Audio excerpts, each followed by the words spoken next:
Assalamualaikum warahmatullahi wabarakatuh. Selamat pagi, salam dan bahagia. Di sini saya akan menjelaskan mengenai analisis fundamental BMRI atau PT Bank Mandiri Persero Tbk. Sebelumnya, perkenalkan, nama saya Hani Alfiani, NIM 2018 017124 dari kelas 5A03. Ini merupakan tugas mata kuliah teori pasar modal dan analisis. You can find me at YouTube Hani Alfiani.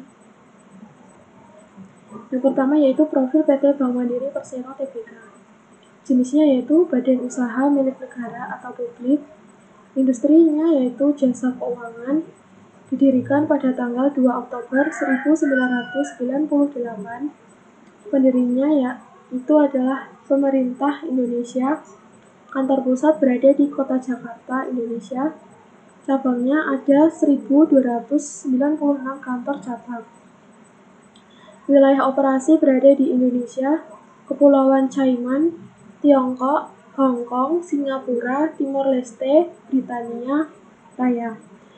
Tokoh kuncinya yaitu Wimbo Santosa atau biasa dipanggil merupakan presiden komisaris, dan Roy Ketomilar yaitu direktur utamanya. Produknya ada Mandiri Tabungan, Mandiri Deposito, Electronic Toll Card, dan lain-lain. Situs webnya bisa di www.bankmandiri.co.id. Nanti bisa dilihat di situ. Kemudian sejarah PT Bank Mandiri Persero Tbk. Bank Mandiri adalah bank yang berkantor pusat di Jakarta dan merupakan bank terbesar di Indonesia dalam hal aset, pinjaman, dan deposito.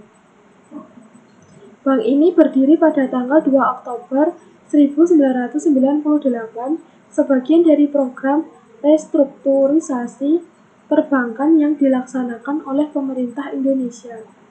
Pada bulan Juli 1999, 4 bank milik pemerintah yaitu Bank Bumi Daya atau BBD, Bank Dagang Negara atau BDN, Bank Ekspor Impor Indonesia atau Bank Eksim, dan Bank Pembangunan Indonesia atau Bapindo yang digabungkan ke dalam Bank Mandiri.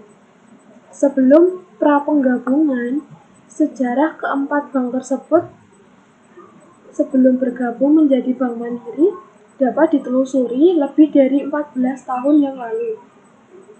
Keempat bank nasional tersebut telah turut membentuk riwayat perkembangan dunia perbankan Indonesia dan masing-masing telah memainkan peranan yang penting dalam pembangunan ekonomi di Indonesia. Kemudian saya jelaskan masing-masing dari keempat bank tersebut. Yang pertama yaitu Bank Dagang Negara atau disebut BDN, merupakan salah satu bank tertua di Indonesia. Sebelumnya Bank Dagang Negara dikenal sebagai Nederlands Indische Eskomto Maatschappij yang didirikan di Batavia, Jakarta pada tahun 1857. Pada tahun 1949, namanya berubah menjadi Ekomsto Bank N.V. Selanjutnya, pada tahun 1960, Eskomto Bank dinasionalisasi dan berubah nama menjadi Bank Dagang Negara, sebuah bank pemerintah yang membiayai sektor industri dan pertambangan. Yang kedua yaitu ada Bank Bumi Daya atau BBD. Bank Bumi Daya ini didirikan melalui suatu proses panjang yang bermula dari nasionalisasi sebuah perusahaan Belanda, De Nationale Handelsbank N.V. menjadi Bank Umum Negara pada tahun 1959.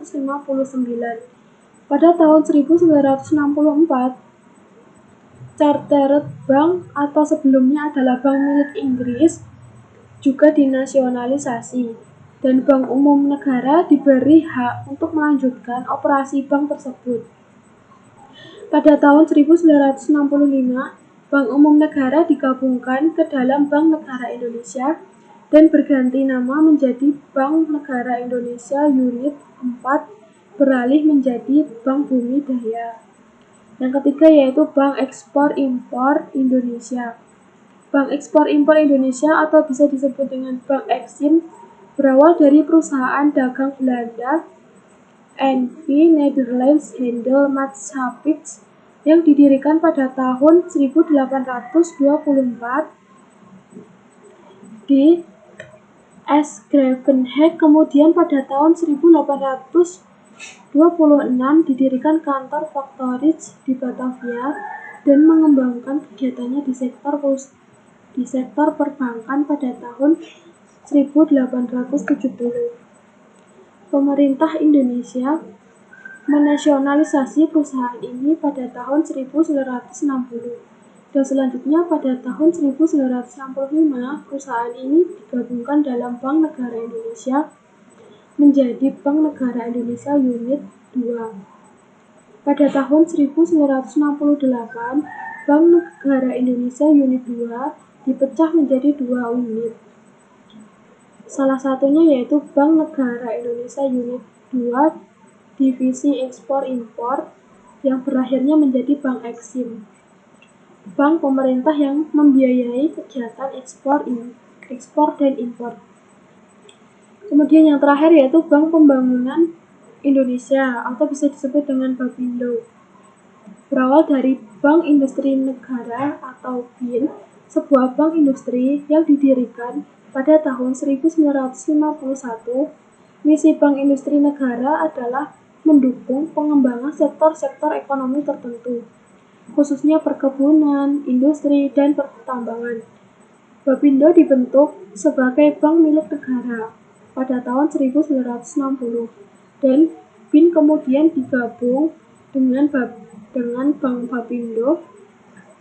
Pada tahun 1970, Bapindo ditugaskan untuk membantu pembangunan nasional melalui pembiayaan jangka menengah dan jangka panjang pada sektor manufaktur, transportasi, dan pariwisata. Dengan nilai aset tahun 2017 sebesar 1.125 triliun menjadikan BMRI tetap sebagai bank blue chip terbesar, hanya kalah tipis oleh Bank BRI yang asetnya 1.126 triliun. Go public tahun 2003, saat ini pemegang saham pemerintah Indonesia 60% dan publik 40%. Dengan komposisi pemegang saham mayoritas pemerintah Indonesia menjadikan BMRI sebagai bagian dari Badan Usaha Milik Negara atau BUMN andalan Indonesia. Kemudian produknya pada Bank Mandiri ada e-banking dan kartu kredit. E-banking ada ATM Mandiri, Mandiri Debit, Mandiri Prabayar atau e-money, Mandiri SMS, Mandiri Call, Mandiri Internet Banking, Mandiri Online, Mandiri Mobile. Kalau yang kartu kredit itu ada Mandiri Mastercard, Mandiri Visa, Mandiri JCB. Kemudian perkembangan bisnis. Bank Mandiri membentuk sebuah perusahaan yang diberi nama Mandiri Capital. Merupakan modal ventura pertama yang berbasis teknologi di Indonesia. Mandiri Capital akan menanamkan modal ke bisnis-bisnis startup yang berpotensi besar. Bank Mandiri menambah 2 kantor cabang baru di Pulau Gili Trawangan dan Sengingi, Nusa Tenggara Barat. Penambahan kantor cabang ini dilakukan karena melihat prospek ekonomi yang bagus di sektor pariwisata. Dengan tambahan 2 cabang baru itu, saat ini perseroan sudah memiliki 2.456 kantor cabang di seluruh Indonesia. Bank Mandiri menyediakan layanan perbankan bagi Pos Indonesia untuk meningkatkan efisiensi pengelolaan kas. Melalui penyediaan layanan ini, Bank Mandiri akan mengelola kas Pos Indonesia seperti penyediaan likuiditas, penerimaan setoran dana, pengelolaan dana, dan rekening, fasilitas cash management, serta layanan perbankan lain untuk pegawai dan mitra bisnis Pos Indonesia. Sinergi Bank Mandiri dengan Pos Indonesia telah menghasilkan banyak pengembangan bisnis, seperti pembentukan bank joint venture bersama-sama Taspen dengan nama Bank Mantap atau sebelumnya yaitu Bank Sinar yang menjadi kendaraan untuk penyaluran kredit pensiunan. Mandiri dan Pos Indonesia juga berkolaborasi dalam mendukung kelancaran penyaluran PSKS melalui layanan keuangan digital. Bahkan untuk memudahkan transaksi keuangan masyarakat, sekitar 4.000 elektronik, data capture atau EDC, Bank Mandiri telah ditempatkan di kantor pos yang berada di berbagai wilayah tanah air. Selain kerjasama tersebut, Bank Mandiri juga menyediakan layanan keuangan bagi pegawai dan pensiunan Pos Indonesia yang saat ini tercatat memiliki sekitar 26.000 pegawai dan 16.000 pensiunan.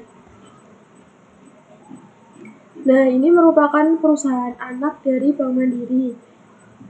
Ada Bank Syariah Mandiri, nama lengkap perusahaannya PT Bank Syariah Mandiri atau BSM. Fokus layanannya perbankan prinsip syariah. Kemudian ada Bank Mandiri Taspen, Bank Mandiri Eropa, Aksa Mandiri, Mandiri Aksa General Insurance, Mandiri InHealth, Mandiri Sekuritas, Mandiri Kapital, Mandiri Tunas, Finance, Mandiri Utama Finance, dan Mandiri Remittance. Kemudian ini merupakan direktur utama. Yang pertama ada Mojo Harjoko. Awalnya pada bulan Oktober tahun 1998. Berakhirnya November 1998. Kemudian yang kedua ada Robi Johan. Awal bulan November 1998, berakhirnya Mei 2000. Kemudian ada Isiwino. Kemudian ada Agus Martowardojo, ada Zulkifli Zaini, ada Budi Gunadi Sadikin, ada Kartika Wirjo Atmojo, ada Sulaiman Arif Arianto, ada Royke Tumilar. Kemudian segmen usaha Bank Mandiri. Yang pertama ada wholesale korporasi, meliputi kredit yang diberikan simpanan nasabah dan transaksi-transaksi lainnya milik nasabah korporasi, baik BUMN maupun badan usaha swasta. Kemudian yang kedua ada wholesale komersial, meliputi kredit yang diberikan dengan skala menengah dan sektor otomotif, simpanan nasabah, dan transaksi-transaksi lainnya milik nasabah komersial. Yang ketiga ada kelembagaan, meliputi kredit yang diberikan, simpanan nasabah, dan transaksi-transaksi lainnya milik nasabah, lembaga pemerintah, dan dana pensiun BUMN. Yang keempat ada retail, terdiri dari segmen consumer atau individual, segmen mikro, small medium, enterprise atau SME, dan wealth. Segmen retail ini termasuk kredit yang diberikan kepada badan usaha atau individu dengan skala mikro hingga kecil. Kemudian yang kelima ada segmen treasury, terkait dengan kegiatan treasury bank termasuk transaksi valuta asing, money market, fixed income, bisnis perbankan internasional, pasar modal, supervisi kantor luar negeri. Yang keenam ada segmen kantor pusat, mengelola aset dan liabilitas grup selain yang telah dikelola oleh segmen operasi lainnya, termasuk menerima alokasi biaya atas penyediaan jasa servis secara sentralisasi kepada segmen lainnya, serta pendapatan atau biaya yang tidak teralokasi ke pelaporan segmen lainnya. Yang ketujuh yaitu segmen entitas anak syariah. Yang kedelapan ada entitas anak asuransi. Yang kesembilan yaitu segmen entitas anak selain syariah dan asuransi. Ini merupakan tabel BMRI kinerja segmen. Jadi segmen 1 sampai segmen 9. Segmen 1, kriteria segmen untuk corporate banking adalah debitur yang memiliki gross annual sales atau GAS lebih dari 2 triliun. Kontribusi profit ada 31%, kontribusi revenue ada 18%, dan kontribusi aset ada 23%. Yang kedua yaitu segmen wholesale. Itu kriteria segmen untuk commercial banking adalah debitur yang memiliki GAS di atas 50 miliar sampai dengan 2 triliun. Kontribusi profitnya ada 3%, kontribusi revenue-nya ada 13%, dan kontribusi aset ada 13%. Kemudian segmen ketiga, kontribusi profitnya ada 5%, kontribusi revenue-nya ada 3%, dan kontribusi aset ada 1%. Segmen keempat yaitu kontribusi profitnya ada 3%, kontribusi revenue ada 13%, dan kontribusi aset ada 13%. Yang kelima ada segmen treasury. Kontribusi profit ada 24%, kontribusi revenue-nya ada 6%, dan kontribusi asetnya ada 11%. Kemudian segmen 6 yaitu kantor pusat.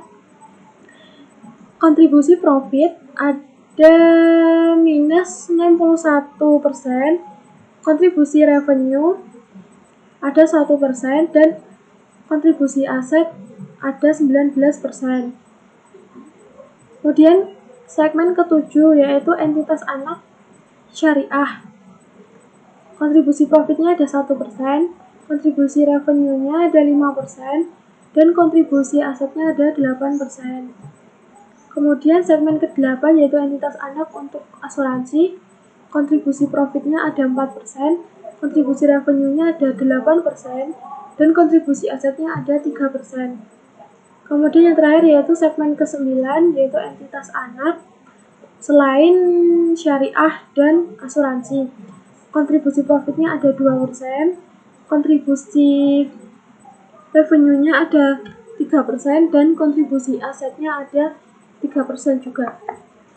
Nah, untuk catatan kinerja tahun 2017, segmen paling besar berdasarkan kontribusi revenue dan profit adalah retail. Segmen retail ini juga tumbuh.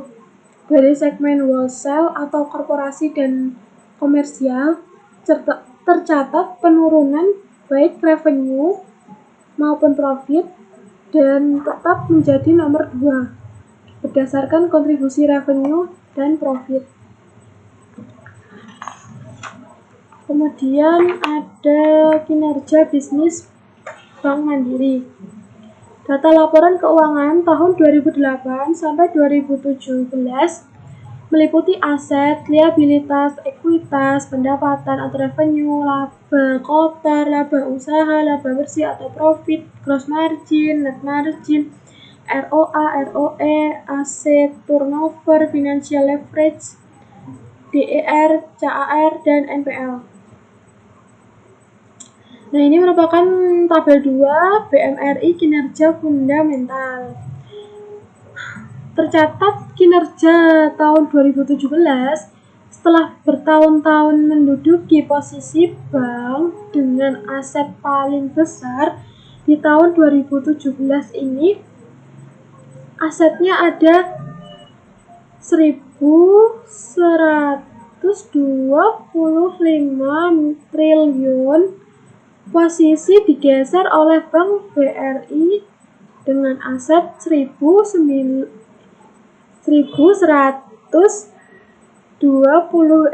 triliun.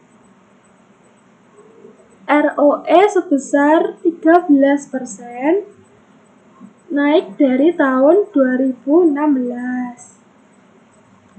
Dari sisi kesehatan, Bank Mandiri sangat sehat dengan angka capital adequacy ratio atau rasio kecukupan modal sebesar 21,6%. NPL atau non-performing loan atau kredit bermasalah masih tinggi, yaitu 3,5%, meskipun membaik dari tahun 2016. Selanjutnya yaitu pertumbuhan bisnis Bank Mandiri. CAGR 1 tahun adalah pertumbuhan tahun 2016 sampai 2017. CAGR 9 tahun adalah rata-rata pertumbuhan majemuk tahun 2008 sampai 2017. Ini merupakan tabel ketiga yaitu BMRI pertumbuhan. Dari tabel 3 ini terlihat pertumbuhan yang sangat cukup besar dan konsisten. Memang pertumbuhan tahun 2017 tidak setinggi tahun-tahun sebelumnya, namun itu bisa memaklumi karena ini berkaitan dengan kondisi perekonomian. Dalam jangka panjang CAGR 9 tahun, pertumbuhan pendapatan atau revenue 14% itu lumayan tinggi. Dan pertumbuhan laba bersih atau profit yaitu 17%, melebihi pertumbuhan pendapatan itu menunjukkan perusahaan semakin efisien. Dan juga patut diperhatikan pertumbuhan ekuitas sebesar 21% dan harga saham 26%, pertumbuhan yang fantastis. Namun dengan melihat pertumbuhan harga saham yang lumayan melebihi pertumbuhan ekuitas, mengindikasikan bahwa harga saham cukup mahal.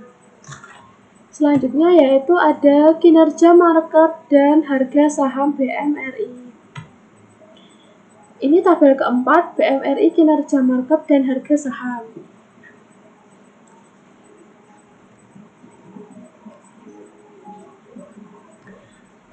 Dengan CAGR 9 tahun dari tahun 2018 sampai tahun 2017, harga saham sebesar 26% dan dividen yield 2%, menjadikan hasil investasi di saham BMRI ini sangat memuaskan.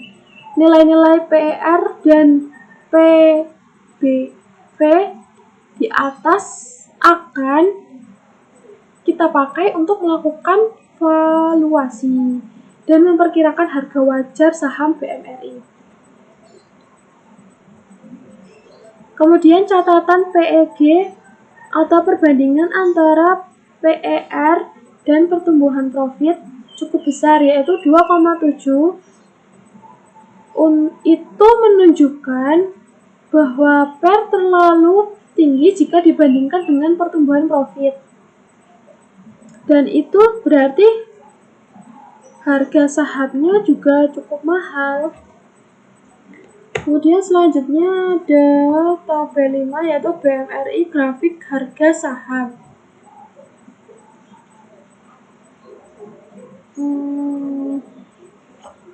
Seperti ini ya grafik harga sahamnya.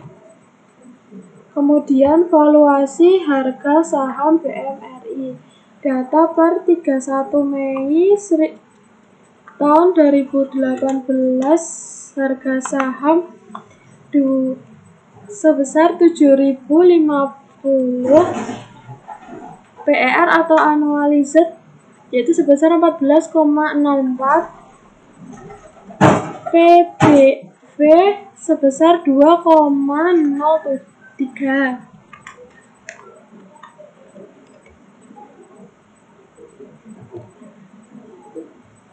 Kemudian metode relatif PER, nilai rata-rata dan CAGR diambil dari data tahun 2008 sampai 2017. Expected harga saham, yaitu rumusnya expected PER kali expected EPS. Rata-rata PER kali EPS 2017 buka kurung 1 tambah CAGR EPS sama dengan 13,2 dikali 459 dikali buka kurung 1 tambah 7%. Hasilnya 6.483. Kemudian ada margin of safety atau MOS. Rumusnya yaitu expected harga saham dikurangi harga saham, kemudian dibagi dengan harga saham, yaitu sebesar 6.483 dikurangi 7.050, kemudian dibagi dengan 7.050. Hasilnya yaitu minus 8%. Dengan metode valuasi relatif PER diperoleh MOS minus 8%, dan dengan metode valuasi relatif PBV diperoleh MOS sebesar 39%. Dari data historical PBV di tabel 4, nilai PBV tidak terlalu berubah signifikan terhadap perubahan harga saham.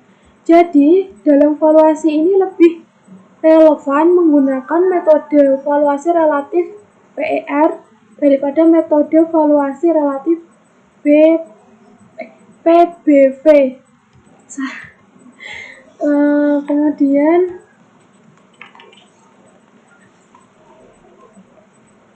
ini yang metode relatif PBV ya. Rumusnya seperti ini. Nanti bisa dilihat. Kemudian ini kesimpulannya. Bank Mandiri adalah bank yang bagus dan benar. Kinerja fundamental perusahaan juga bagus, meskipun pertumbuhannya tidak fantastis, namun kenaikan harga saham yang fantastis, CAGR 9 tahun dari tahun 2008 sampai 2017 sebesar 26% itu terlalu besar, terutama jika dibandingkan dengan pertumbuhan fundamentalnya di mana CAGR ekuitas 21% dan CAGR net profit 17%, menjadikan harga saham BMRI cukup mahal. Apalagi dengan valuasi metode atau menggunakan metode relatif PER menghasilkan margin of safety MOS minus 8%. Nah, dari indikator tadi PEG juga nilainya terlalu tinggi, yaitu 2,7. Peluang yang menarik kalau nilai PEG di bawah 1 itu artinya walaupun PER tinggi tapi pertumbuhan laba lebih tinggi. Sementara itu untuk cash saham BMRI ini pertumbuhan laba mencapai 17%, tidak sebesar nilai PER. Nah, sekian dan terima kasih dari saya. Itu tadi merupakan penjelasan mengenai analisis fundamental perusahaan Bank Mandiri Persero Tbk. Mungkin dari saya ada beberapa kesalahan saat menjelaskan atau saat mengucapkan kata-katanya. Saya mohon maaf yang sebesar-besarnya. Sekian dari saya dan terima kasih. Salam.